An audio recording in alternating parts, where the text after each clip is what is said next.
Nako. Maayong udto sa atong tanan no, mabuhay malay-balay Bukidnon no, a very cold city.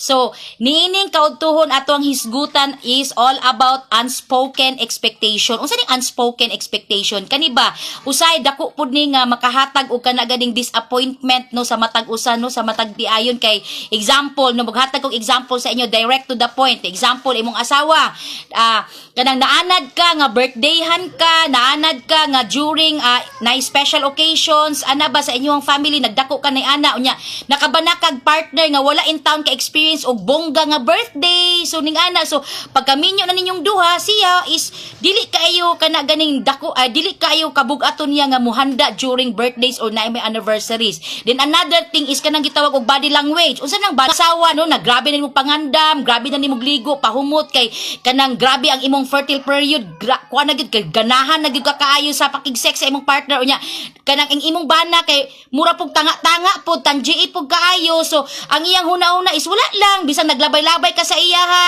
no, nagpa-flirt na ka sa iya pero sa iya wala lang. So kana siya no, usahay makita nimo nga usay magdala na siya og problema no sa relationship. So I hope nga nakasabot mo guys no, lisod kay siya i-expound more kay limited ang atong time, but I hope that naamoy na learn nining kaudtuhon.